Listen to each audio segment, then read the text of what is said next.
Welcome everyone, as we are the Hypes Watch, and we are ranging beyond the wall again tonight, talking about the night of episode 5. With me today are James Michelle, Don Kraken Willie, and Don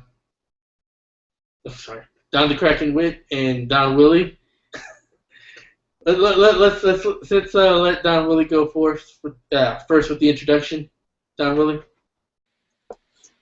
Hey, what's going on, everybody? It's Don Willie back again with the Hypes Watch to discuss the latest episode of the night of, and this was a good one for sure. Kraken. Hey, what's going on, everybody? Don the Kraken Wit here. All you crackheads with your beautiful faces, thanks for coming by and watching us do this. I'm gonna have to agree with Don Willie. This is an excellent episode. It is probably my favorite so far. Probably. I'm not sure. All right. Thanks, Don the Kraken Willie. James? Hey, guys. I'm Sir L.T. Bushel. I mean James Bushel. No, I'm just messing. Yeah, guys, it was a good episode.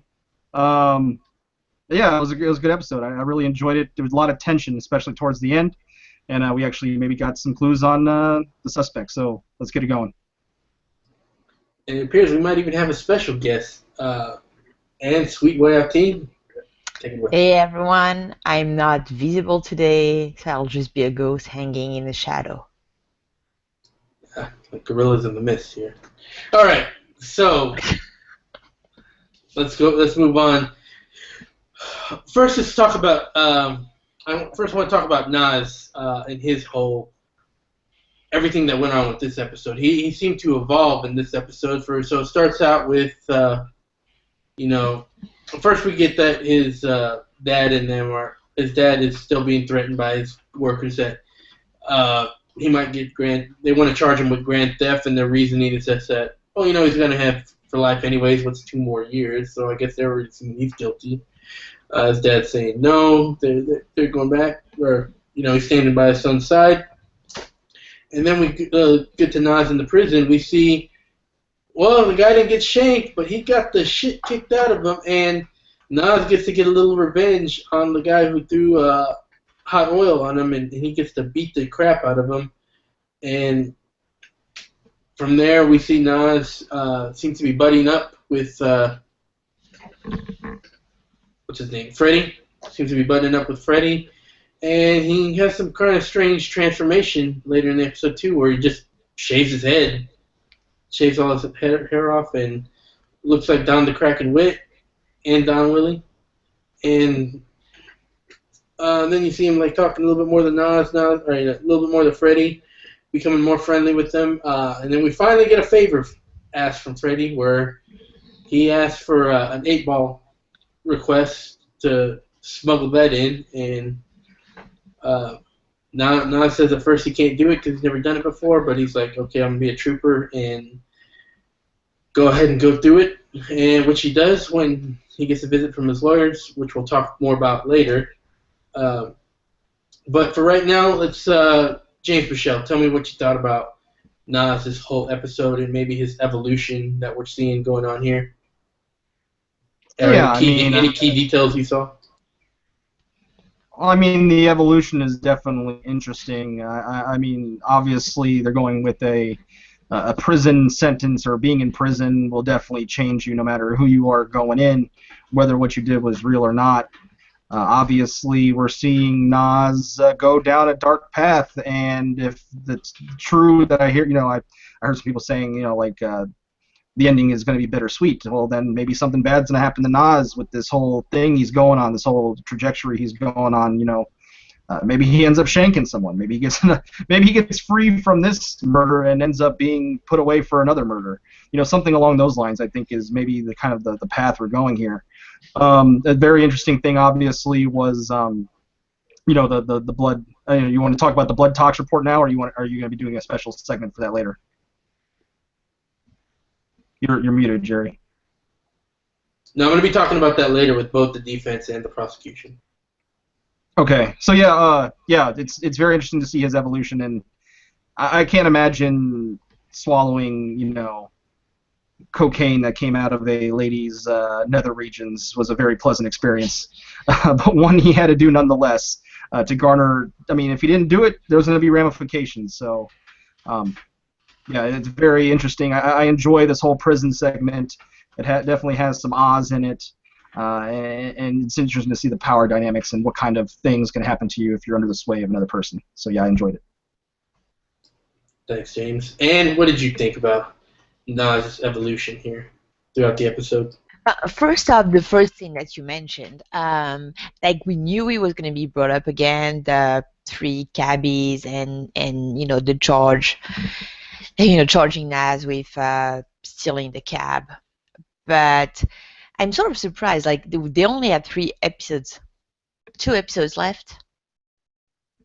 What episode? Oh my God, I can't remember. Yeah, 3 episodes left. Thank you.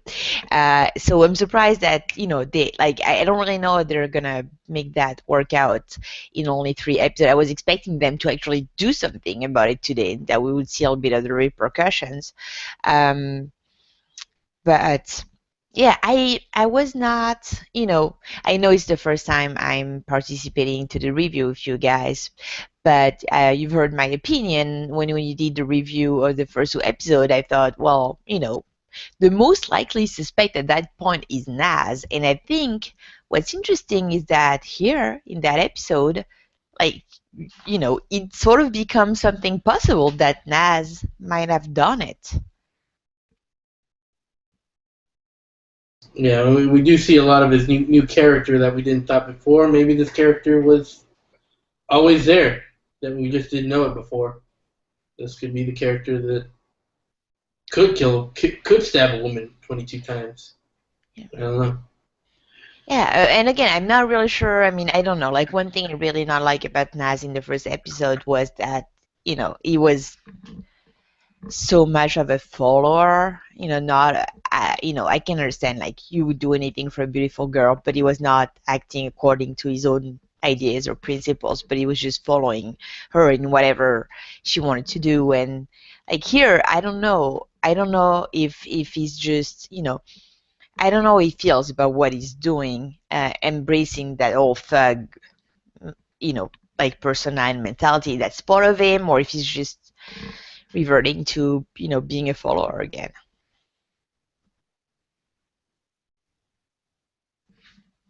Yeah, it's a good point made there. Don, really, what do you think about all that? Think he's a follower? You think he's evolving to something? You think he's evolving to a new type of follower? What do you think? So the whole thing with Nas, this episode was pretty crazy because we saw him getting to the point where he's like, all right, well, I got to do what I got to do to survive in here, right? Because I think at this point he's almost given up. He's looking at it like, look, the cops believe I'm guilty and they kind of want me to be guilty. The inmates believe that I'm guilty, and it's like they don't even care. They're like, yeah, everyone says they're innocent. And his parents, he knows that his parents believe that he's not guilty, but at the same point, it's one of those things where he has no way of reassuring them. They're in a tight spot because now financially they're kind of screwed trying to pay for his defense. And he's just kind of like, all right, well, shit, I got to do what I got to do to survive. If I make it out of here, I make it out of here. But if I don't, I need to be prepared for the long haul. And so he's, learning about the whole system of making alliances and having to commit violent acts in order to keep other people from, committing violent acts upon you. So I don't know that it's necessarily a thing of seeing something inside of him that that was there laying dormant, so much as if you put just about anybody in that situation, and they're just trying to survive. They're gonna do what they feel like they need to do. Like even the whole scene with him swallowing the cocaine.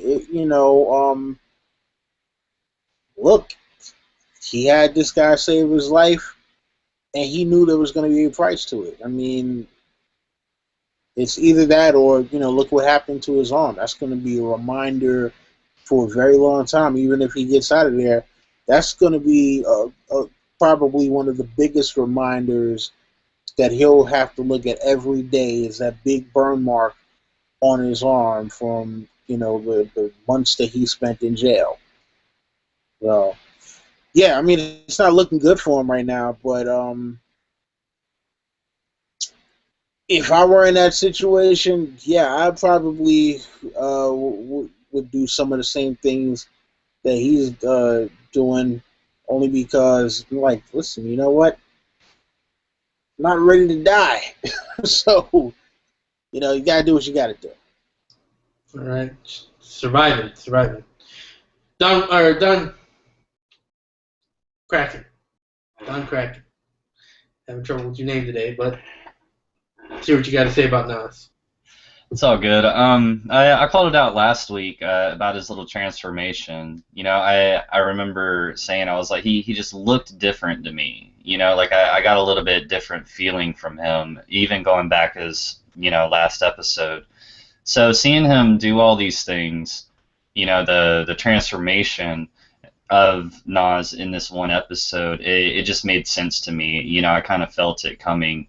Well, which wasn't necessarily a bad thing. It was like foreshadowing that, like I said, I saw coming. I don't know why he necessarily shaved his head, but I guess, it was a intimidation factor, I guess. I mean, you can't really consider him a skinhead, but I don't, it's like I blame the guy, but I don't blame the guy, for getting in good with Freddie and everything, but, you saw them two playing chess later, and they were actually smiling and laughing at the moves that they were making on the table, so I thought that was really interesting, because in an environment that they're in, you have to make moves, and, you gotta be proactive instead of reactive, so that was very interesting to me. And then when he was beating the crap out of that dude in the shower, when Nas was really getting into it and the other guy pulled him off and he was like, okay, don't kill him too, Nas didn't say anything about that. You know what I'm saying? Like, and Nas is kind of the person that would always turn around and be like, oh yeah, I didn't kill her, I didn't kill that person. But like maybe he was just caught up in the moment. Maybe I'm just reading a little bit too much into it. But he didn't say anything back to that guy. So Yeah. That's something I didn't notice. I would say he's probably caught up in the moment, but he still didn't defend himself when he got accused. Right. Yeah, that's a very good point. It is a good point, but I think it's more that he has some pent-up anger issues that's starting to come out. Yeah, I mean, and that's why, when he was hitting the punching bag, Freddie was just smiling. And I mean, like, this is a kid that really hasn't been able to probably fully experience the world. I mean, he's in college, like, and probably however old he is, when I was that age, I'd probably done 15 million more things than that kid had it and experienced more things, like just being a bad kid, and doing whatever, like his parents, the way that he was brought up is very straightforward. You can do this, but you can't do that. You know what I'm saying? He was in college, and even if it wasn't a taxi, if it was his own parents' car, he probably could not have asked them to borrow the car. You know what I'm saying? Because even though he's a grown-ass man and, in college and all this shit, they still would have brought the hammer down on him. So it's very possible that he's got a lot of pent-up anger in him, and now he's in a situation to where he can finally let it out, and that's why he even went on the whole tangent with that girl in the first place, because it was new, it was fun, that's why he wanted to go to the party in the first place, because it was something fun, something that he hadn't experienced. Yeah, I agree 100%. In fact, I even thought he was in high school when I first got introduced to him because of just that dynamic. It seemed like he was under the same rules that I was in early high school. So Right. my thoughts there. You have anything more to say about the I'm good. okay. Let's move on. Well, first let me say I think a lot of this goes back to the whole injustice about bail, because like him being denied bail for like the head shaving thing. I think he did do it for intimidation, but if you think about it, it makes him look like more of a prisoner now. So that's not going to look good in the jury. It would have looked much better for the jury if he would have, kept his hair, kept the nice guy look.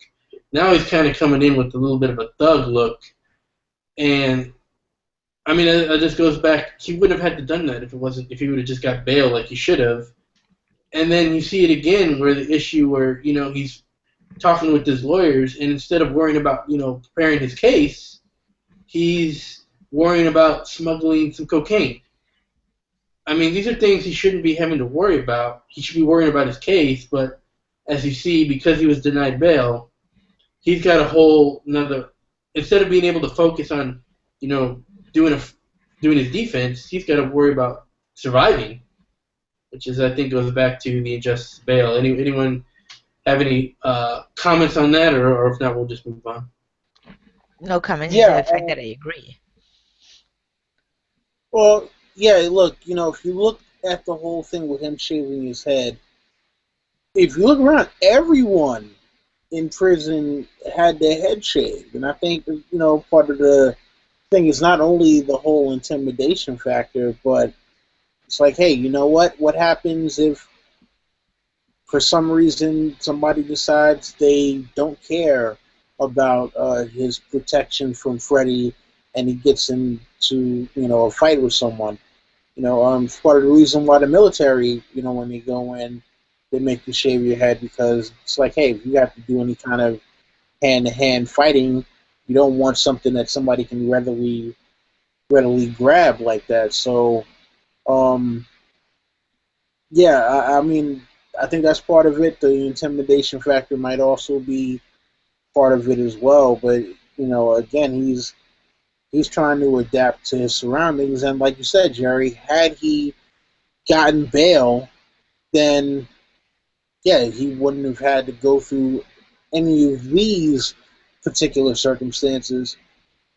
So yeah, it's a real messed up case, and the fact that it seems like that he's being railroaded as well really kind of plays up that factor, and I think he realizes that he's under a tight squeeze.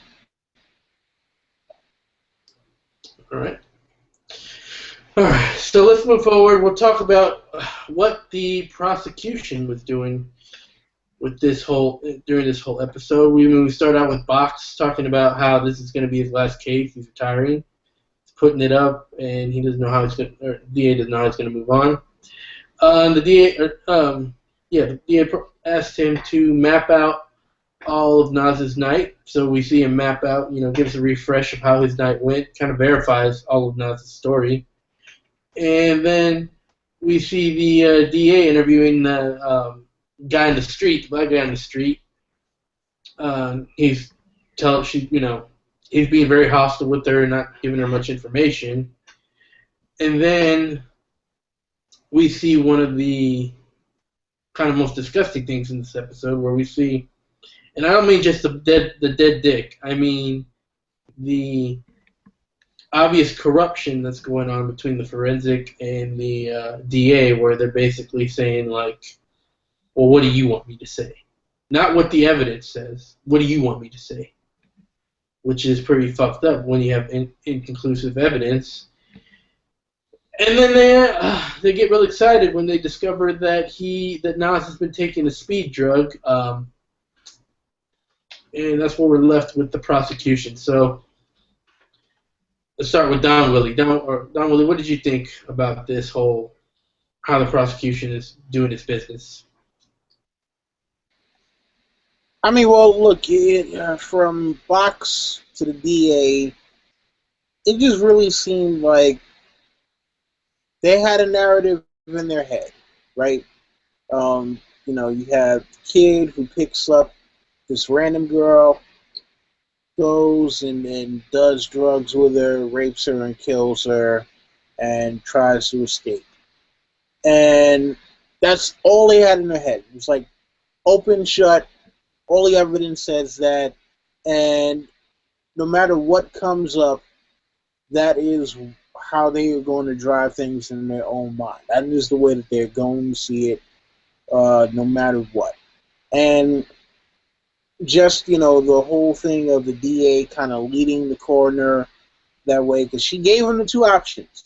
She's like, is it from the knife or is it from him breaking back into the house? And so, the coroner is kind of like, all right, well, she obviously wants me to pick the knife. So, all right, yeah, it looks like, the hand slid down the knife onto the blade. Right? And her just kind of giving him that look is like, look, this is going to be for trial. So, make it convincing. And, Box, it's hard to tell whether or not he's looking for the truth or whether or not he's still pissed off that Nas wouldn't confess before going to trial. Because he wanted to put this to bed early. Like you said, he's on his way to retirement. And he's just like, hey, I'm just trying to coast through for these last, however many cases I'm going to do. Then he doubled down by not pleading.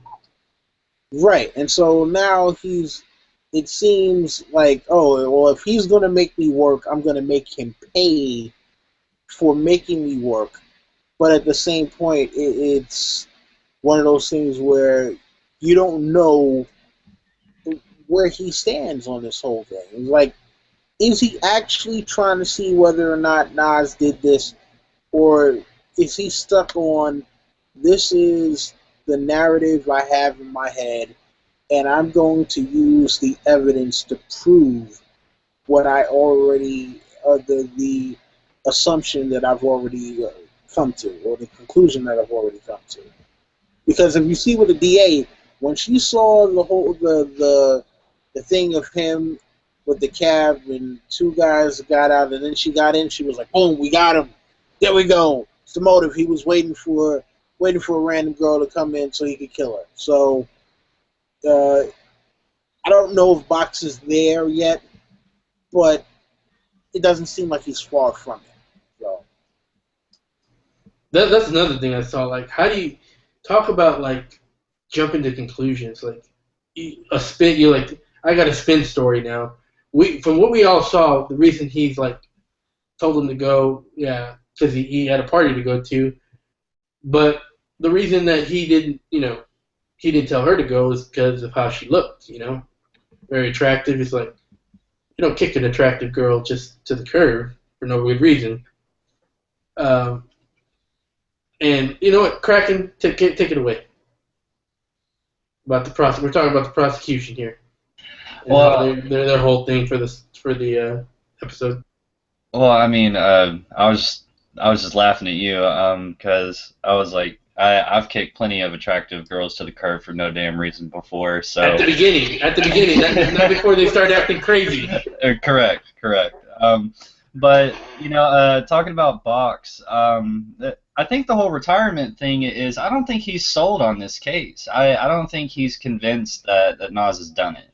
And in my head, I'm thinking maybe he's seen this before, this kind of situation. And even though it's a slam dunk case, like, and that's a quote from him, it's a slam dunk just by evidence, but like there's something in him that fully believes that Nas didn't do it.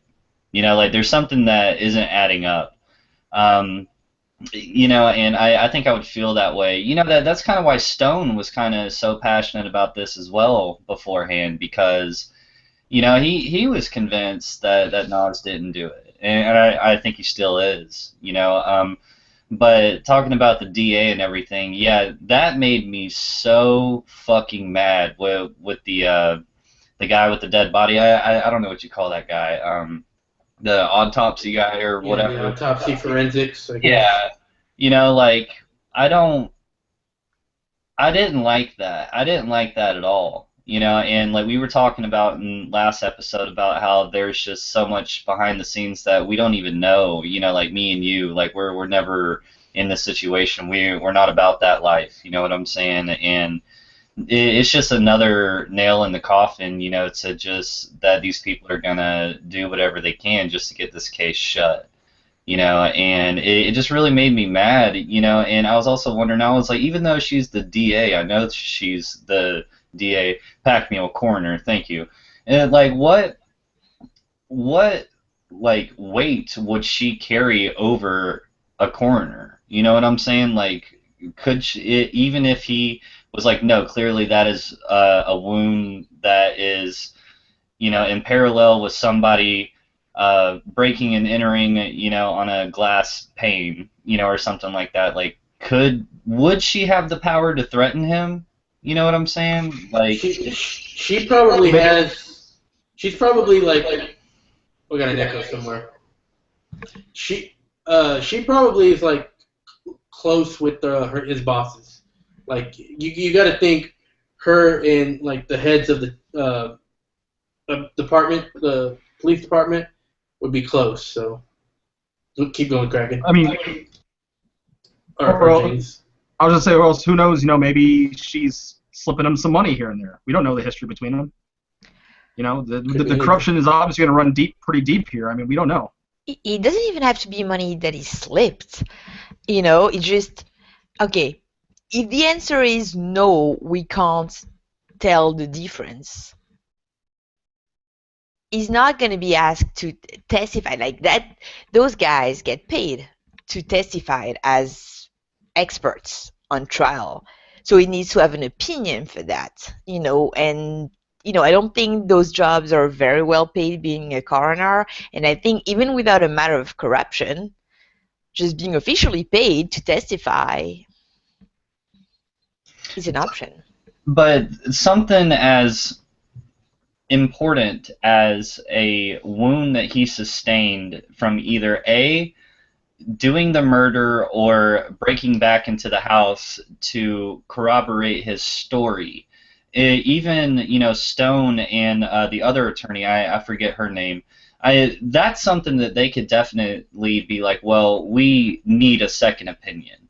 You know what I'm saying? A case this big, they shouldn't. I mean, in my mind, in logically, the defense side of it, they shouldn't rely on this one coroner that Stone probably knows that the DA has a relationship with this guy, or they've worked together for years, and everything. Everybody seems to know Stone, and Stone seems to know everybody, so I don't think that it's going to stand up, and I'd be willing to bet that when they actually do go to trial, Stone will actually bring their own, coroner specialist to be like, look at these and like tell me what you see, and then it's even going to go back to that's why Stone had the other guy come in and take all the pictures of the place. They're working on getting their second opinion of an outside source, like a third party source. Definitely. I mean, oops. He wouldn't perjure himself, but it would be in the case of where it would be like inconclusive, so he can say yes. The question, would it match with his hand, ripping off the handle and being cut, and his answer would be yes, it could match. In that way, not something where it would be like just, for a little anecdote, I hurt my hand pretty badly one day doing the dishes, but like pretty badly. I had to go through surgery. It was a very, very deep cut. And, the doctors, I did that because a piece of glass exploded in my hand while I was doing the dishes. Dishes are dangerous, kids. But the doctors couldn't say that was from a knife or from a glass. So it might be something different. I'm definitely not a doctor by any stretch of the imagination, but I know in the case of my hand injury, they didn't know what caused it. So just, saying that yes, it could be from a knife, period. And I mean, I do hear what you're saying, but just to me, from the picture that they showed, the injury looked more crude, than something as solid and stable and consistent as a knife. At least the knife that he had. Yeah, like it looked more like a gash or a tear than anything else. It didn't look like a slice, but that was just to me, and that was just for the quick second, during the episode. I haven't had a chance to rewatch it since last night, but that was just me and that little scene with the DA in the coroner. Oh yeah, I'm just saying that. I don't know. I'm thinking the way they describe it, his hand sliding because of blood. It wouldn't make a cut that would be as clean as if you're really cutting something. Like his hand is sliding because of the blood, so it could be also sliding on the blade. But we're getting carried away. No, this is good. This is good. Yeah, this is good. One thing I thought is like maybe he might actually believe that Nas did it. I mean, Box is a good guy. We've learned that Box is a good cop and a good guy, generally a good guy. He probably has that relationship. Like he probably knows Box as a good guy, and he knows probably the DA is a good guy. And when they're saying they have all these evidence showing that he's a slam dunk case, he's like, "Oh, it's a slam dunk case. This motherfucker did it." What do you need? What do you need me to say to convict him to make sure he doesn't get away? Make sure we don't lose his conviction. That's what I was thinking about that guy. James, what were you thinking about this whole prosecution?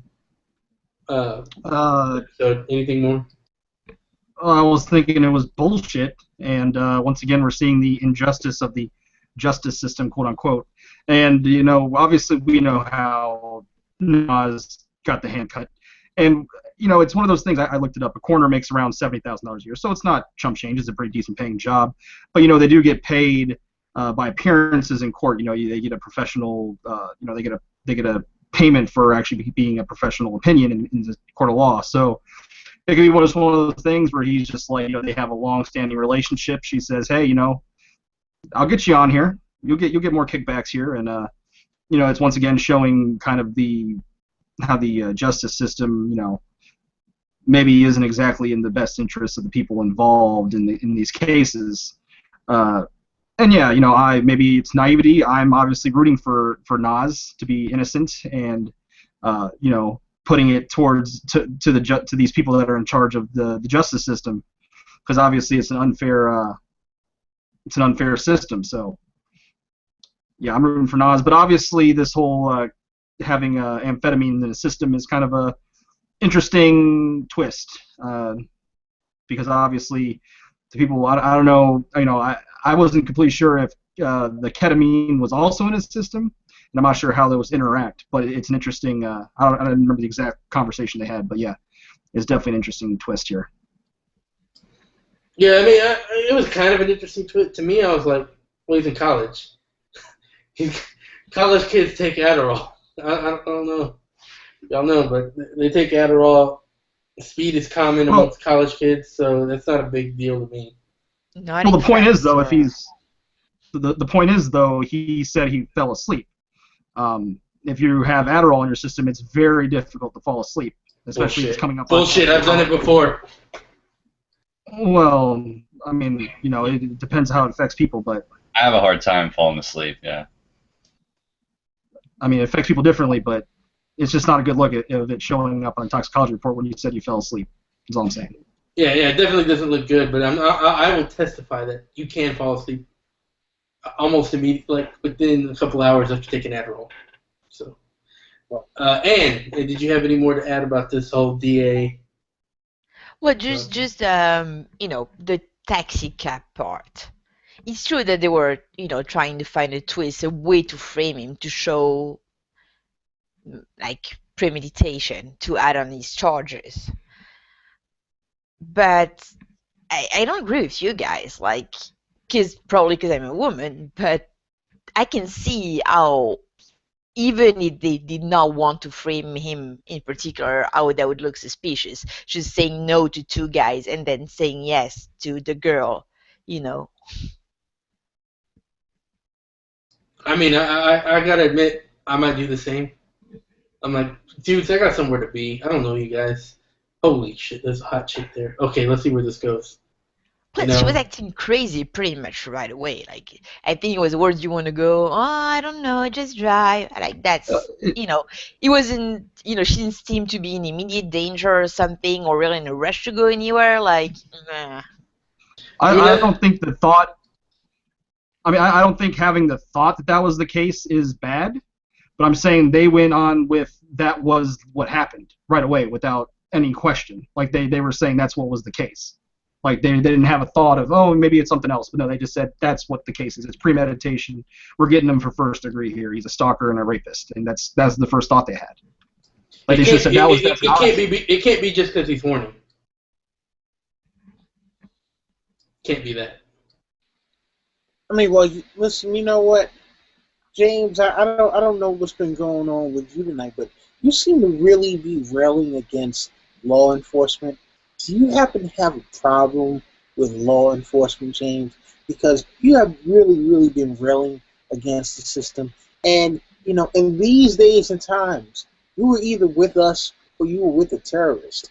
So, I think you really need to, state your position as far as law enforcement is concerned, my friend. Because I just happen to think that it seems like you want to support criminals and criminality. Dude, James. Hey, Don Willie, are you doing your best Dick Cheney impression or best Batman impression in Batman v Superman? I can't tell. Listen, Dude, James. I'm just trying to stick up for all of law-abiding citizens out here, the people like myself who love the law. That's all. Kraken, I know you want to say something. Dude, yeah, man. Like when Don Willie was saying that to James, dude, James's face did not change whatsoever. He just stayed just stone faced, dude. I'm like over here looking at him in the corner, just waiting for a reaction. This motherfucker did not move whatsoever. That was great. James, you gotta respond. For the record, I have respect for law enforcement. Obviously, they're being painted in a certain light here, and just in lieu of what we've seen on the television show, I'm just talking strictly just based on the television show. I have respect for the law and what they do. Law enforcement. And I agree with James. I have respect to a certain extent, but there are different things that, there's different things about our system that are fucked up that even good people, like the DA, their whole thing is conviction records. It's not really so much justice records. Like, make sure you get the right guy. It's make sure you get a guy. So I mean, there's things that are broken in that sense. But unless anyone has it, Anne, did you have anything more to say about the prosecution for this episode? No. Okay. All right. Well, let's move on to the defense. So, Stone gives a speech during school about what it's like to be a defense attorney. Gets shit on pretty bad by the kids, and then Chandra comes and recruits Stone. They have a little bit of back and forth negotiation. Eventually, decide to team up for this, and so Stone's back in. We all knew it was going to happen. We knew Stone was going to get back in, and now he's back. So Stone. He starts by investigating this guy that's a host, I guess, at a bar or something. He found him on his phone number on her call sheet, her call records, and he's trying to figure out. Apparently, this guy was hooking her up with some drugs, and didn't really want to talk. Didn't really want to talk. He's like, I need a lawyer. Very suspicious. Very suspicious. Possibly a new suspect. We'll talk about that at the end. But yeah, so this guy, Stone's already starting to ruffle some feathers about how this might not be all that it seems. Then they investigate the scene with him and Chandra. They take a look at themselves. Again, we see the deer head. Worry about the cat. And then there's this weird side plot with the prostitute with Stone. And then they find out about the whole speed thing, and Stone comes to the conclusion that, or figures out like, hey, Stone isn't or sorry, Nas, this is a lie. We've caught him in one lie. What else could he be lying to us about? So they go to the prison and find out, try and talk to him about it. And then he finds out, like, they review the DA talking about that black guy, and Stone's immediately able to figure out that dude's lying because, Nas told him that there's two guys. And then he goes and interviews him at the laundromat, breaks him down, gets him to admit who the guy was. I forget the guy's name, but he gets the name of the guy and then goes to confront this dude. The name of the guy that was staring back, you saw in episode 1, and goes to confront this dude. Finds where this guy's hanging out, goes to confront him. Finds out that this guy's has a record, has done some burglary and some stabbings, and then goes to confront him, and the guy runs off. So, the defense by far had the most interesting things going on, in my opinion. And what do you think about this? Well, yeah, I mean, once again, it really seems to be more John's show than even Nas. So that episode, to me, was really like, the rise and fall of the lawyer. Like, it starts off, he's back on the case, and then, like, he makes so much progress on his investigation, and then, he's getting, like, really happy, really excited, everything's going well, and boom, like, you get the bad screen test results, and then, like, he sees Nas starting to lie and do bad things in prison, which is, going to make him more difficult to defend eventually.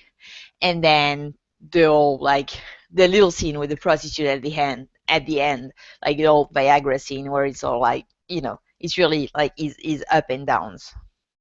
Um, All right. Yeah. James?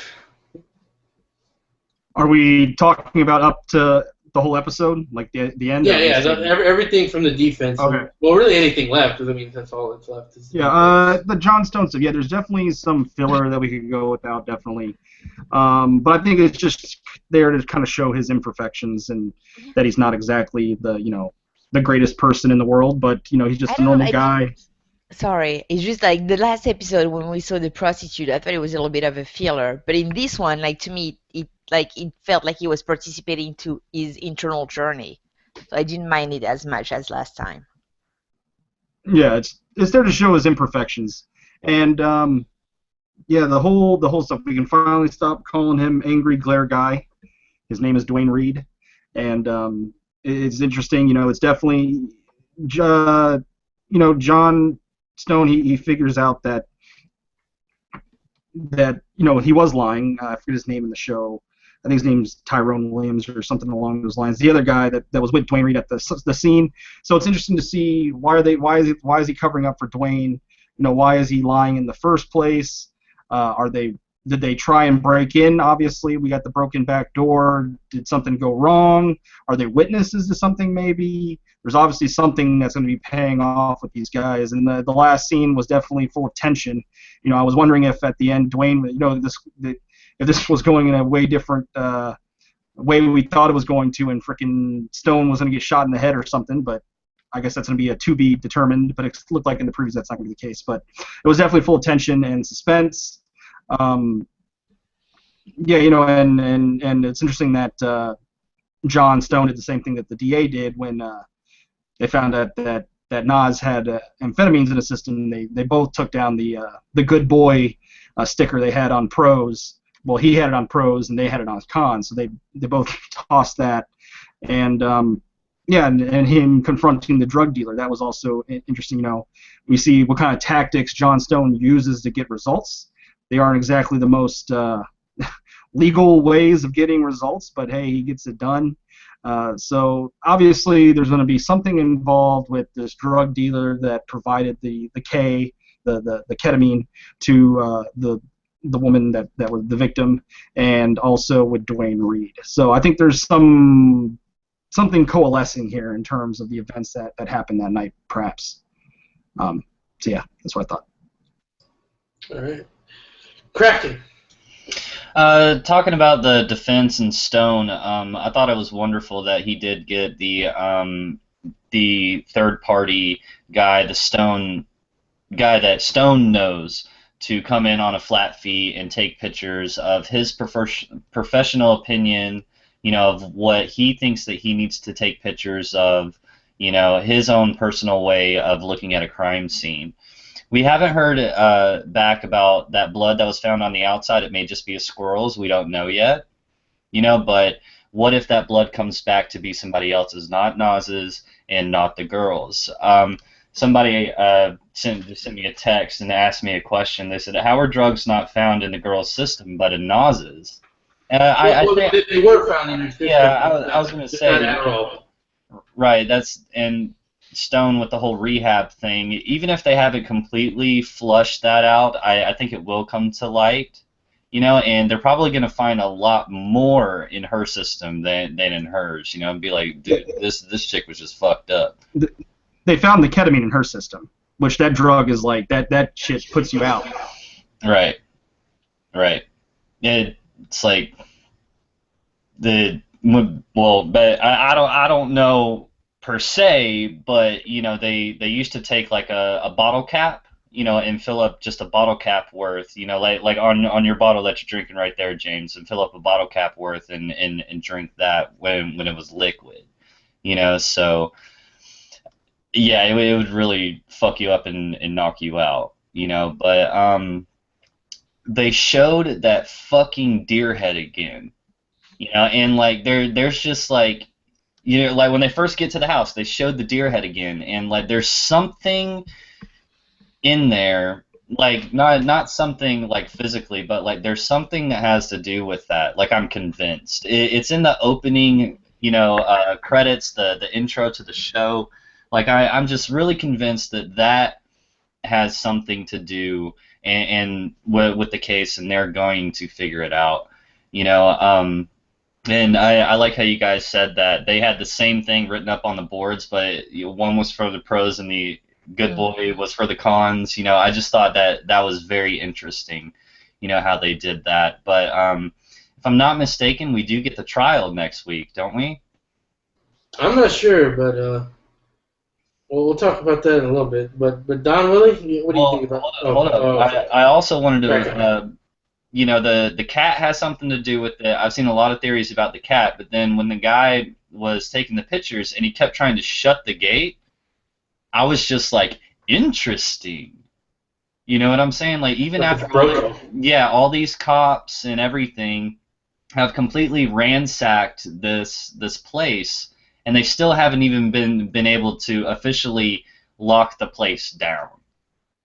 You know what I'm saying? Like, so yeah, it was just very weird to me and very interesting, and I think that the downstairs entrance and also the cat has something to do with it, because that's where we saw her put out the cat. If somebody was watching her and watching the place, they clearly know that was an extra entrance, because Don Willie, what's that kind of housing that they live in? It's not townhouses. I heard people at work talking about it, but like condo.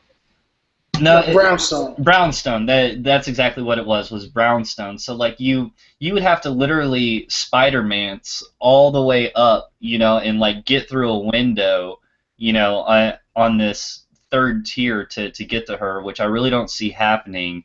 And we talked about the front door, how it could have been a self-locking door, but Nas shut it the first time. They didn't lock it, but it was locked, when he tried to go back in, so I think that the downstairs door and the cat, and then right outside that door, the guy taking pictures found some blood, and I think we're going to get a lot of insight about that. Well, Carnage lives in New York, and he can make his hands like knives. Just saying.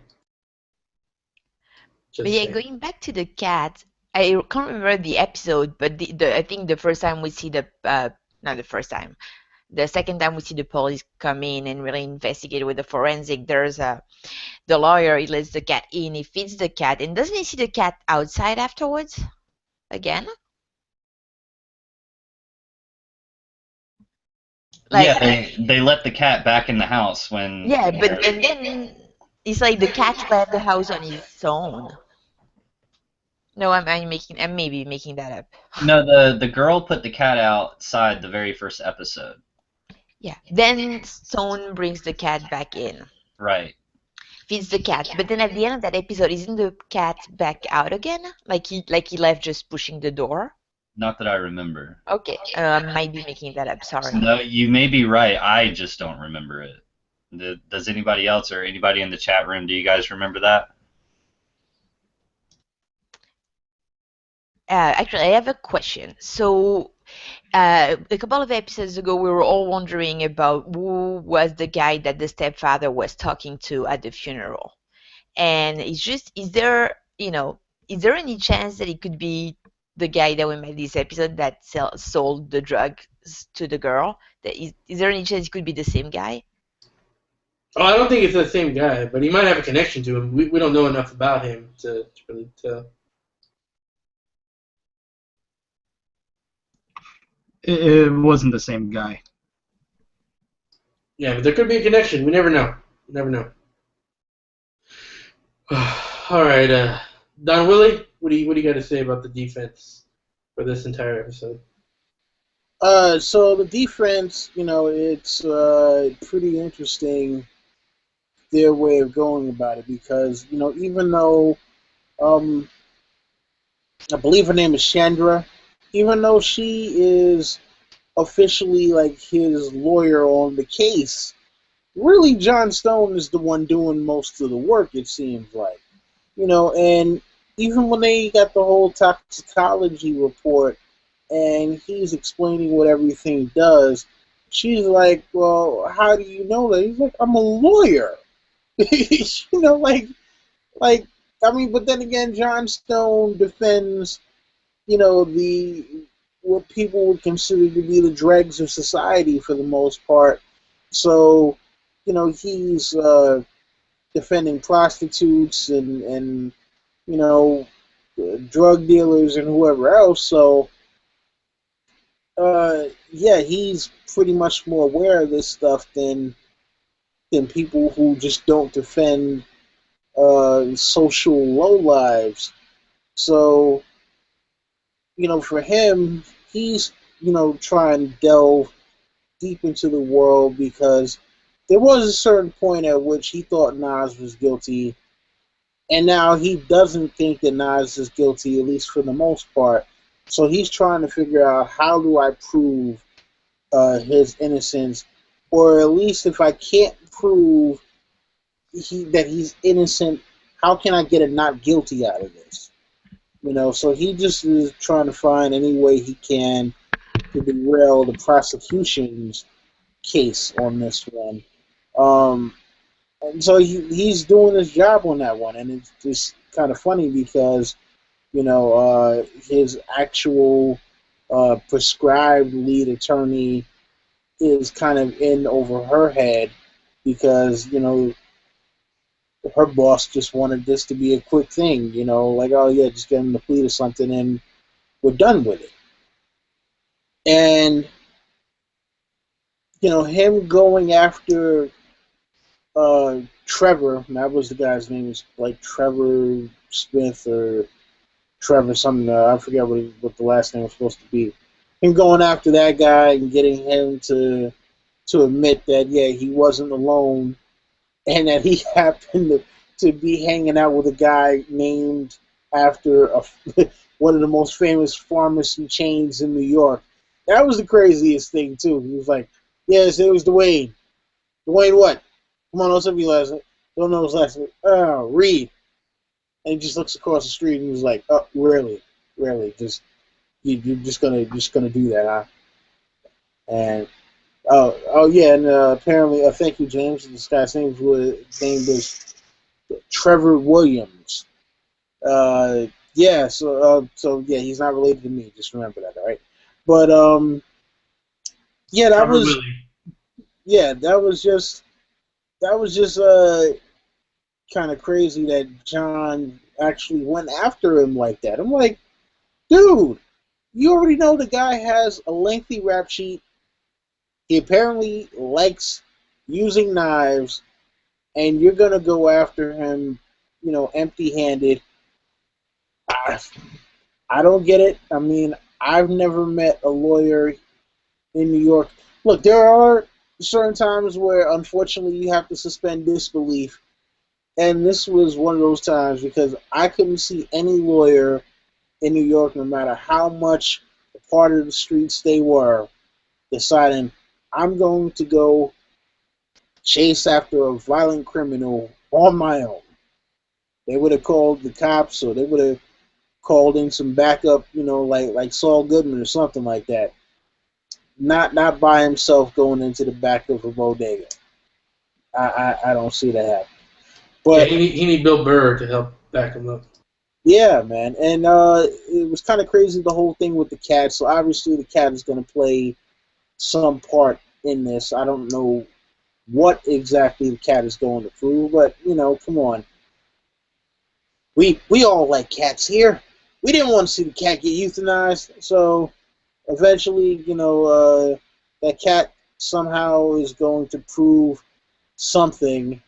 And now, the waters have been muddied by the discovery of Mr. Dwayne Reed, uh, and so we'll just have to see how it plays out from there.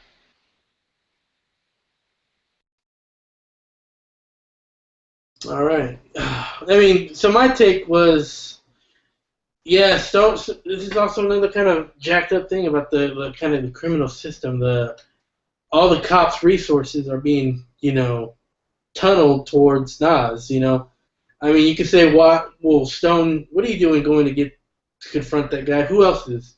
Who else is? What are you going to tell him? Hey, the guy you're prosecuting. Hey, we got a suspect here for the guy you're prosecuting. You know all that time you've been wasting for that slam dunk case? Well, why don't you use some of these resources to prove yourself wrong? It's not going to happen. Even though it should happen, it's not going to happen. And that's just fucked up. And I also was kind of annoyed that like they said that he's not a good kid because he took Adderall. I've known plenty of like goody succumb to like Adderall in college. I'm wondering if they ever attended college, like attended a big university. Come on, that's not that big of a deal in my opinion. And so, anyone else have anything to say about the defense? If not, we'll move to our final thoughts of the episode. All right. So, Ann, you want to give your final thoughts of the episode? Maybe any themes that you caught during this episode, and then maybe give like what your opinion was of the episode, like how good it was or how bad it was. Well, I mean, I'm not really good at reading. It was my favorite episode so far. Okay. Definitely. And no, I'm bad at see where things are going. Earlier in the chat, the guys were asking. I think it was AU. I'm sorry if it wasn't, if it was Spots, but someone was asking, what if we don't have an answer? Like, what if they leave it open? And I'm sort of starting to fear that when I see all of the open threads, and now they're, yeah, maybe losing a little bit of time on things that are not exactly the case. So I really like the way that the pacing of that episode, but I really hope that it's not going faster, not because we're going to leave it open at the end, because I would not like that at all. All right. James? Yeah, I don't know if it was my favorite episode, but it was definitely a great episode. Yeah, I'm definitely, I enjoy the show immensely. I'm definitely invested to see how this is going to close out. What this means, what's going to happen in Nas. It's interesting, the last episode of the season apparently is titled Call of the Wild, so that's interesting if it's a reference to what's going to happen in the book, The Call of the Wild. But yeah, it's a very interesting show, and in terms of themes, I just think there's kind of the recurring theme of, prejudice prejudice all around in the justice system, in prisons, unfairness. Just your typical themes have been running through the whole series. But yes, I really enjoyed the episode. Yeah, I agree. It was just a reminder of a lot of the themes. Don Willie? Yeah, this was a great episode. If not my favorite, then possibly close second. Um, I can't wait to see how everything actually gets put together. Because right now this is the show is in a real gray area with the characters. No one so far has really been uh, put as like the good guy or the bad guy.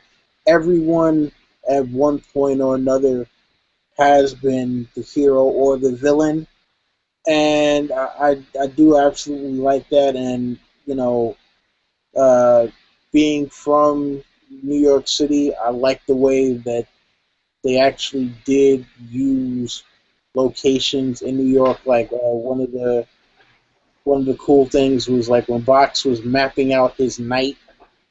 Like there's a lot of the places that I recognized there, and I was like, oh, this is cool. So this this is it was just nice actually seeing. Yes, this is the real places, and not like some place that is supposed to be New York. And you're just like, really, come on, man. Like, don't insult my intelligence here.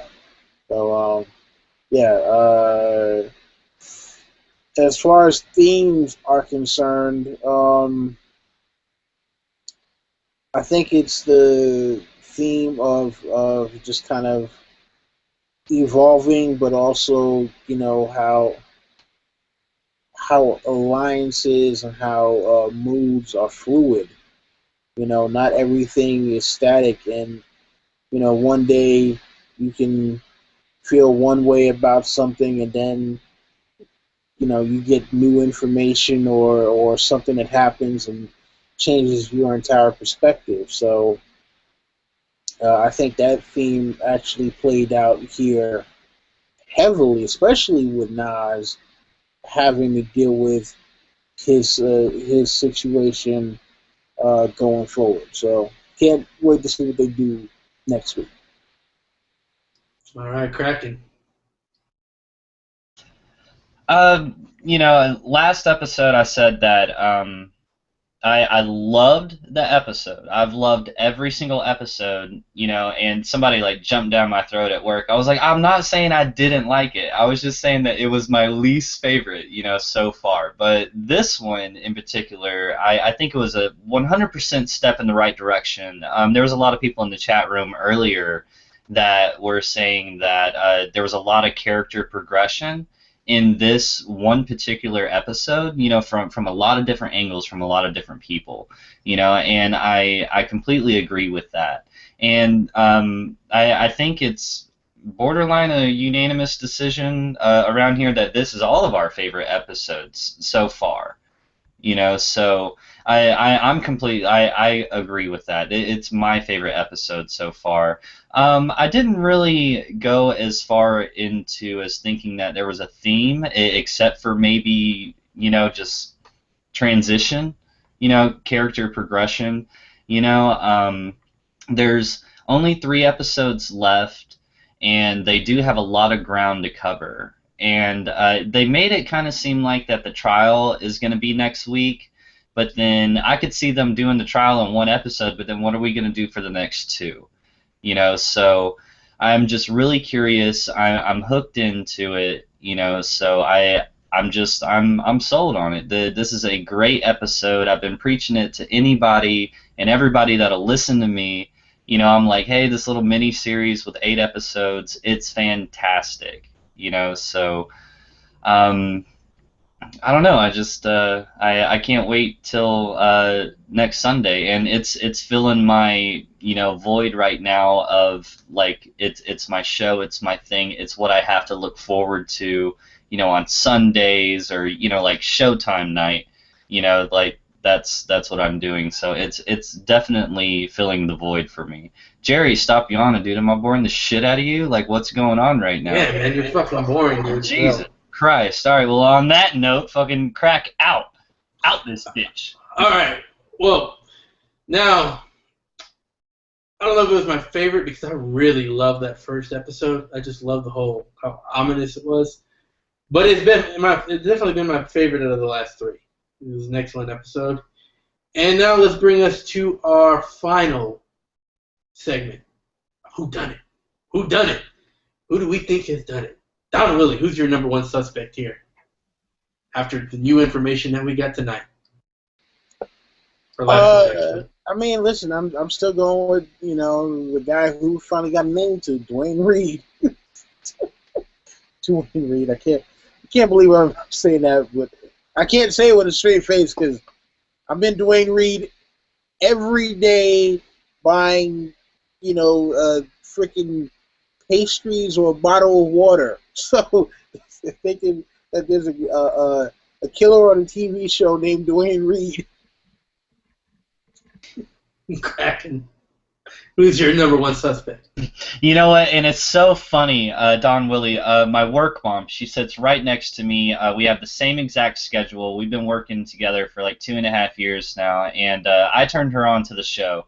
And she really liked that it was from New York because she's actually from Brooklyn as well. And see, like when they said Dwayne Reed, you know, like for me being down here in Georgia, I was like, oh, cool. Okay, that's his name. And then, you know, the lawyer looked out the window and saw a Dwayne Reed's. I was like, oh, that's a coincidence. Oh, he just read off, you know, the store name. I didn't think anything about it. And then today at work, I was talking to her, and then she was like, yeah. And then he just said the drugstore name. She was like, oh, I know that ain't right because those are all over the place, you know. And I was just like, wait, what? Like, for real? You know, like, I didn't know. I'd never heard of that, you know. So, like, after seeing that, and that was just a funny side note, but after seeing, you know, what Stone did, I gotta go with this guy because, I mean, like, he's, like, acting guilty, especially talking about Trevor, you know, the other one. You know, he mentions his name, and dude just gets up and just, like, bolts. You know, it's like, why? And I agree with what we were talking about earlier.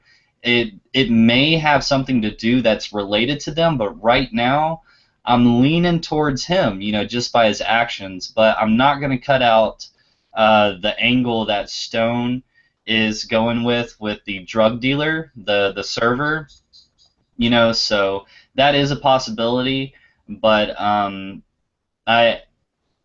I do want things to be more fleshed out, but I got to give it to the guy that just got up and bolted. So Dwayne Reed all the way right now. The mean mug guy. James. Who's your number one suspect?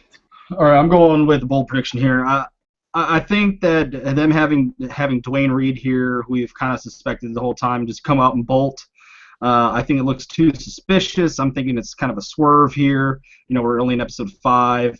This is my bold prediction, is that it was either the stepfather or the guy that he was talking to at the funeral. It was a personal matter, and they were breaking in at the house at the same time, perhaps to do a robbery.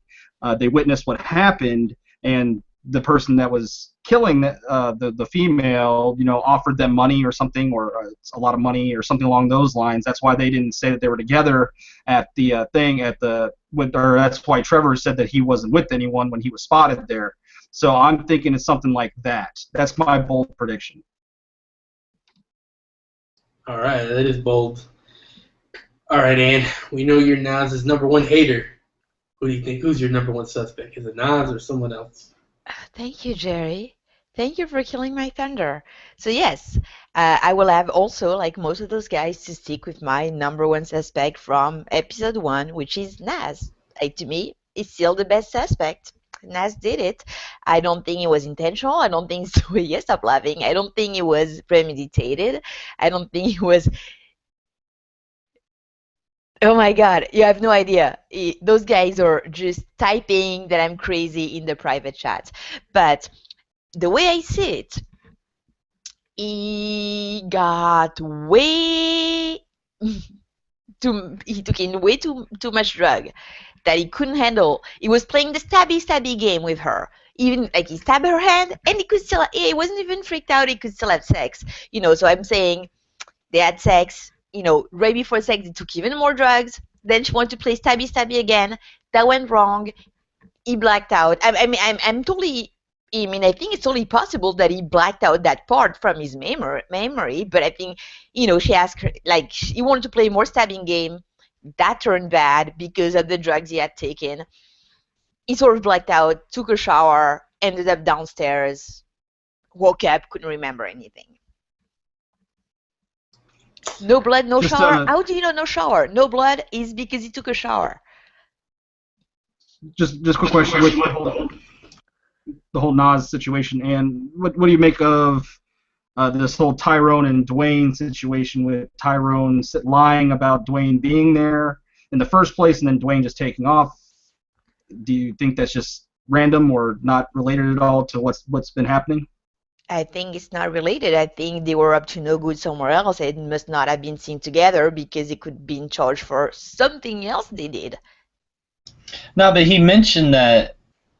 Didn't he mention that he was like, hey, I'm his lawyer? Yeah, not Tyrone, Trevor. Yeah, and I was going to say, didn't he say that I'm Trevor's lawyer? And he said that y'all were together that night, and then he got up and ran? So it's like clearly he knew what they were talking, or what Stone was talking about. Well, maybe you know what Stone was talking about, but maybe he knew that, maybe he thought Stone was talking about what he was really doing with Trevor that night. That was also up to no good, but had nothing to do with that. Again, like, those guys are known for burglary. They seem like, to be into drug, petty theft. Maybe something was stolen from that house, but it must have been, like, I totally ruled those two out. My second suspect would be the stepdad or someone close to her, because that's not a robbery case. That's not a simple robbery case. Like, the house has not been ransacked. You don't, if you go in for a robbery, you don't kill the person and then, steal the house. Like, I don't know. Like, it doesn't look like robbers, thief got in and the thing got out of hands. Well, that's Oh, go ahead, James. That was kind of why they didn't steal anything. That was the reasoning I came up with, was that they witnessed what happened. I'm not saying that they were, I don't think that they were in the murder. I think they just kind of witnessed what happened, got freaked out or whatever, and bolted, or maybe took a bribe, something along those lines. But why would you kill someone? Plus, we see from the guy taking pictures that, okay, what in your scenario when they came in, was Naz already passed out at the kitchen table? Yeah, Nas was passed out. The other guy, the stepfather, would have a key or something. He got in or knew how to get in, and then they broke in trying to either steal something or maybe scare him because they didn't like him. They didn't take a liking to him from the beginning. I'm not saying that they're involved in the murder. They're witnessing what happened. Okay, I'm now totally ruling that out. All right, I have a bold prediction. Is that okay with everybody? It's going to be quick. All right, so I've seen studies before to where people have studied things like alcohol, to where they'll get somebody drunk and they'll make them do things, and basically the person blacks out that night and they can't remember the night before. However, in another study, they get them drunk again, and the person can actually remember, what they did. And so, if anybody's seen the movie Beer Fest, that's how they find the secret entrance to, the actual Beer Fest. It's like the Olympics of beer drinking. But so, what if that fourth 8-ball doesn't come out of Nas? All right, and what if it actually ruptures inside his system? And so he actually winds up getting really fucked up, whether it's in jail or actually at the trial, which I think that they seem like the trial was going to be next episode. So what if either there or at the trial, he actually has some of that recollection of that night, and he remembers killing her, or he remembers seeing something or seeing someone. that's just kind of a bold prediction. I don't have a final thing for that, but I just wanted to, like, put that in everybody's heads. I mean, we've already seen him in another episode. Yeah, last episode when he was supposed to plead right before he was about to plead guilty, he had some kind of new flashbacks. So I'm thinking that it's not impossible that we're gonna get more flashbacks from him. Oh, so I may be right. Excellent. All right. A lot of good theories here. A lot of good theories. So I guess I'll go ahead and go with my number one suspect. And I think this Dwayne Reed guy, I think it's a bit of a red herring. I think he was burglaring, and he burglared a place, some other place that night.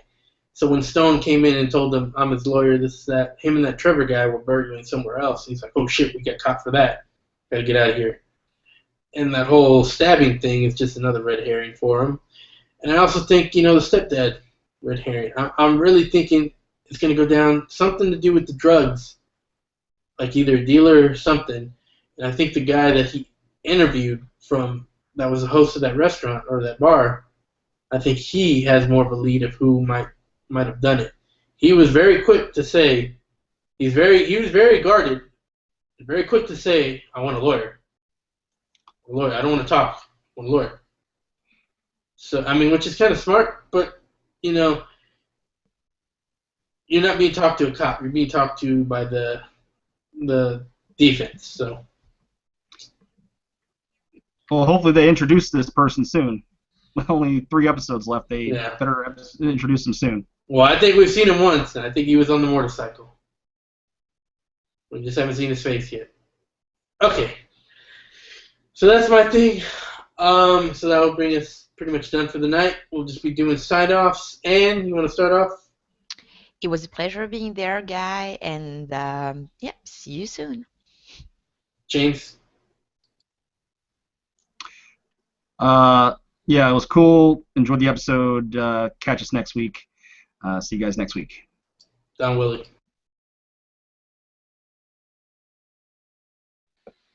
Yeah, like I said, love this episode. Can't wait to see how everything turns out. Love being with you guys as always, and see you again next week. It's cracking. Everybody that joined us in the chat room, thanks for coming and spending your time with us, and also everybody in the future that watches this as well, thank you very much. To my lovely Hypes Watch crew, I always love hanging out with you guys. Y'all are absolutely my favorite people to talk to just about anything. All of you guys are wonderful, very smart people, and you always think about things that I didn't even consider. Just about anything. It doesn't matter what topic we're talking about. So thanks for having me, guys. And I love talking to you about this one. And we went a solid 30 minutes over than what we did last week. And I just think that's a good discussion right there. So I'm just happy to be here as usual. So peace. All right, thanks everyone for watching. Catch us same time. Same night channel, same night time next week. See you later.